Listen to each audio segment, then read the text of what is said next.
আজকে ছিল 1 জানুয়ারি আর আমার যে করে হোক বাড়ি আসতেই হবে। তো দিদির বাড়ি থেকে চলে আসার জন্য দুটো বিধাননগরের টিকিট কাটলাম আর স্টেশনে ওয়েট করছিলাম ট্রেনের। তো এদিকে ঠাকুরনগর লোকাল ট্রেনটা এসে গিয়েছিল। তারপর এদিক ওদিক তাকাতে তাকাতে আমাদের হাবড়া লোকালটাও চলে এলো। কিন্তু হাবড়া লোকালটা একটা নিউ ছিল, ক্লাসি ছিল, যেমন দূরপাল্লার ট্রেনগুলো হয় না।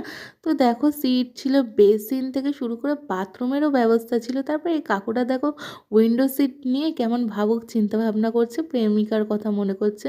আমিও ভাবলাম ওখানে একটা সিট পেলে ভালোই হতো। তারপর বলি না, ফাঁকা ট্রেন, চলো একটু ভিডিও শ্যুট করা যাক।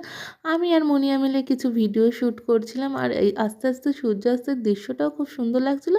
আমাদের বিধাননগরে আমরা চলে এসেছিলাম। বিধাননগর থেকে এবার আমরা হেঁটে হেঁটে বাস স্ট্যান্ডের দিকে যাচ্ছিলাম। তো এতক্ষণ দাঁড়িয়ে দাঁড়িয়ে আমাদের 30 বাস পেলাম না। দেখো উপর দিয়ে ট্রেন যাচ্ছে সেটাও দেখা যাচ্ছে। অবশেষে 211 ধরলাম। আমি সিট পাইনি, দাঁড়িয়ে দাঁড়িয়ে আস্তে আস্তে দৃশ্য দেখতে দেখতে বাড়ি চলে